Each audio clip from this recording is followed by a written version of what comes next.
I was cleaning the garage. The scent of old diesel and stale grease always settles my nerves. That's when I found it, a cream-colored envelope tucked into the recycling bin Stuart had accidentally used last night. My hands were stained black with engine oil, but as I pulled out the medical report, my fingers didn't just tremble. They performed a cold, rhythmic twitch. The header was in Lacey's handwriting: early, onset dementia, total cognitive impairment. At first, I thought it was a mistake, maybe a draft for a client or a cruel joke. But then I saw my name, Winston Colton, and a date from yesterday. Stuart hadn't just suggested I was slipping. He'd fabricated the legal certificates to have me declared unfit and seize my company. A dry, rasping chuckle escaped my throat. The cost of being crazy was apparently $2 billion. I crumpled the paper into a tight ball, then slowly, methodically, smoothed it back out against the workbench, tracing every wrinkle with my grease-stained thumb. This wasn't a misunderstanding. It was the blueprints for an execution. They assumed this old man in the flannel shirt had forgotten how to fight, but they didn't realize the most dangerous predator is the one the world has already stopped watching. If this story is hitting home for you, please hit the like button and subscribe to Family X Revenge. Your support helps me keep sharing these raw family accounts. Now, let's go back to the Sunday dinner where the trap was first set. For 22 years, my routine has been a clockwork lie. Every morning at 50:00 a.m., while the West Virginia mist is still thick enough to swallow the hollows, I pull on my beat-up garden clogs. My 2006 Tacoma is an extension of me, rusted, loud, and completely invisible. I spent decades building Colton Marsh Industries into a $2.4 billion logistics giant, but here, I'm just Frank, the guy who fixes his neighbor's clogged drains for a six-pack of beer. I watched Stuart hail across the dinner table last Sunday, his silk tie shimmering under the low, hanging chandelier of my daughter's dining room.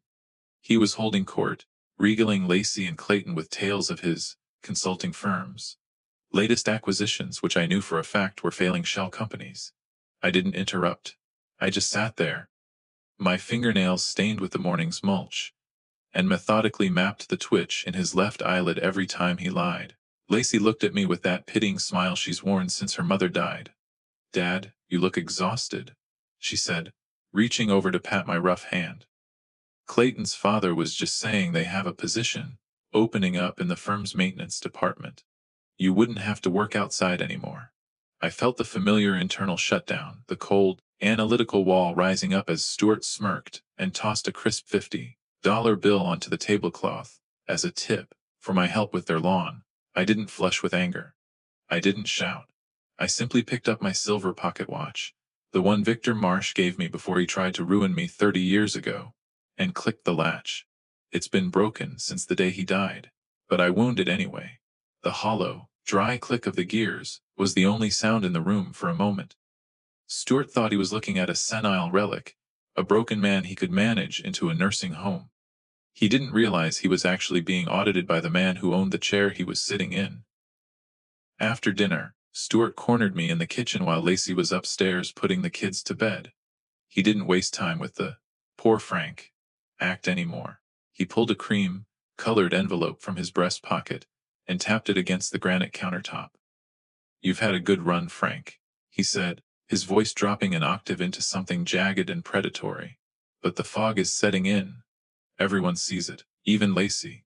I didn't answer. I just stood there, leaning against the sink, feeling the cold stainless steel through my flannel shirt. My brain was already in research mode, scanning his face for the slight flare of the nostrils that meant he was overplaying a weak hand. He slid the papers across the counter. They were medical evaluations, signed by a doctor I'd never met, detailing my rapid cognitive decline. "Sign the guardianship papers, Frank," Stuart whispered, leaning in so close I could smell the expensive scotch on his breath. "You're smelling like dirt and diesel," while my father's name was erased from the history books. "You aren't a patriarch, you're just a senile old man holding on to a ghost.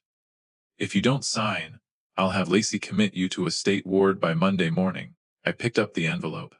My thumb brushed against the heavy grain of the paper, expensive, just like his suit, and just as fake. I didn't shout. I didn't even tell him he was wrong. I just looked at the date on the certificate. Yesterday. He'd been planning this while I was fixing his son's leaky faucet. I felt the internal click, the total shutdown of empathy. "You've thought about this a lot, Stuart," I said, my voice as flat as a grave marker. "I appreciate the effort." I walked out of the kitchen without another word, the envelope heavy in my hand. I could hear him calling after me. Something about doing it the hard way. But his voice was already becoming background noise. I wasn't listening to him anymore. I was already calculating the exact sequence of events that would lead to his bank accounts being emptied before he could even call a lawyer. I sat in my Tacoma for 40 minutes, the engine off, the only light coming from the glowing green numbers on the dashboard clock.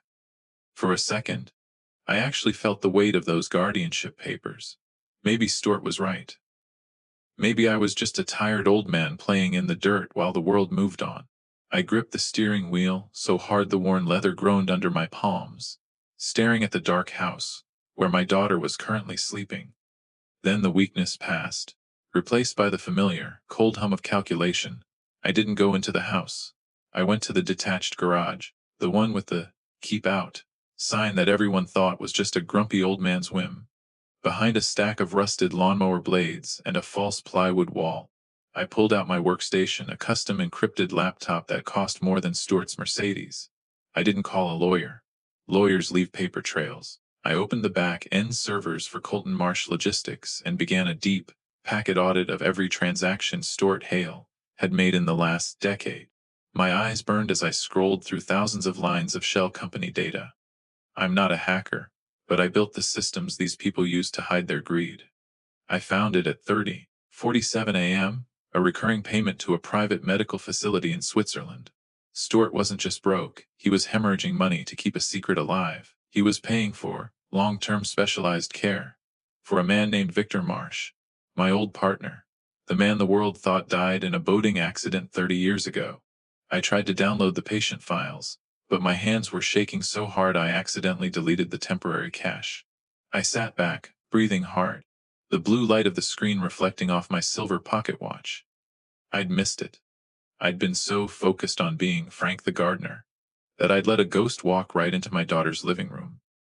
I didn't sleep. I just watched the sun rise through the grease-stained window, mapping out a gold investment, bait that Stuart's greed wouldn't be able to resist. By 60:00 a.m., the trap was ready. I'd created a legacy trust document. It looked like a surrender of my company, but hidden in the fine print of the offshore routing instructions was a total personal liability clause. If Stuart signed it to manage my assets, he wasn't just taking my money, he was legally assuming every debt, every lawsuit, and every criminal liability Colton Marsh had ever faced. I just needed him to be hungry enough to skip the reading and go straight for the gold. I met Stuart at a small, greasy diner on the edge of town 3 days later. I made sure my voice sounded thin, reedy, like a man who'd forgotten to eat. "I found the bonds, Stuart," I whispered, hunched over a cold cup of black coffee. "Victor's hidden gold. It's in a blind trust, but I can't remember the routing codes.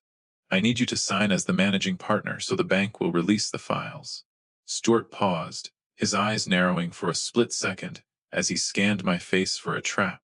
I let my lower lip tremble just enough. He saw the weakness he wanted to see and let out a short, arrogant breath. He agreed to meet at the Colton Marsh headquarters the next morning. He thought he was coming to collect his prize. He even offered to pay for my coffee, tossing a $5 bill on the table, with a smirk that told me he already felt like he owned the place. The lobby of my own building felt like a foreign country. I walked in wearing my salt-stained work boots and the same flannel shirt I'd worn to fix a septic tank 2 days ago. The smell of expensive floor wax and recycled air hit me like a physical wall. The young security guard Marcus started to stop me. I didn't look at him. I just adjusted my silver pocket watch, and for a split second I let the gardener mask slip. He saw my eyes, froze, and stepped back. I didn't acknowledge him. I had exactly 6 minutes. Stuart was already in the boardroom, sitting in my chair at the head of the mahogany table. He looked like a king, surrounded by 3 of my senior board members who looked deeply uncomfortable. "There he is," Stuart announced, his voice booming with a fake, oily compassion. "Don't be scared, Frank. Just sign the management transfer for the gold trust, and we'll get you tucked into that nice facility in the morning. It's for the best." He slid a fountain pen toward me like he was feeding a stray dog. I didn't take the pen. I pulled my own from my pocket, a heavy, scarred brass instrument I'd used to sign every major contract for 30 years. I looked at the Legacy Trust document. It wasn't the guardianship paper he'd prepared. It was my version. "You're sure you want to manage everything, Stuart?" I asked, my voice suddenly losing its reedy tremor. "The debts, the lawsuits, the Swiss medical bills for Victor."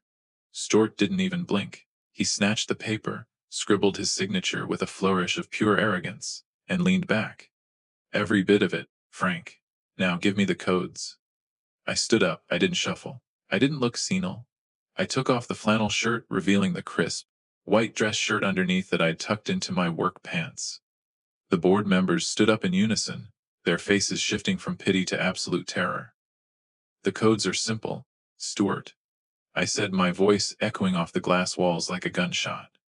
"The code is embezzlement. Because that document you just signed isn't a transfer of my wealth. It's a legal assumption of the 400 million in debt your father ran up before he faked his death. You didn't just steal my company. You just bought a one-way ticket to federal prison." The boardroom was a blur of gray suits and hushed, panicked phone calls as federal agents escorted Stuart out. He didn't look like a king anymore. He looked like a man who'd finally hit the bottom of a hole he'd dug himself. I didn't watch him leave. I simply turned my back and started checking the logistics manifests for the next quarter. The audit was over, and the empire was secure. I went to Lacey's house that evening, still wearing the white dress shirt under my salt-stained flannel. She stood in the kitchen, but for the first time in years, she didn't offer me that pitying smile. She looked at me like I was a stranger she'd just met in a dark alley.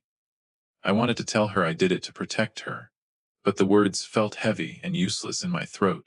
"You're not a gardener, are you?" she asked, her voice trembling with the realization that her childhood was a managed set piece. I didn't lie anymore. I just nodded slowly, acknowledging the wall that had just risen between us.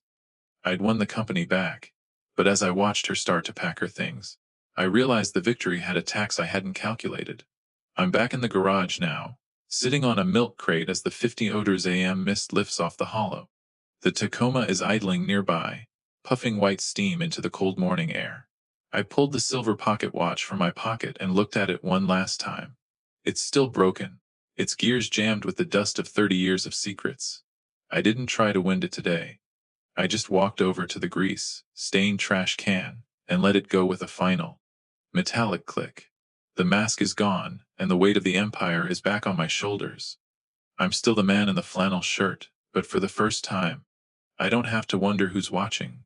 If this story reminded you that the quietest people often have the loudest secrets, please like and subscribe to Familix Revenge. Your support helps me keep sharing these raw accounts of family and justice. Thanks for listening to my story.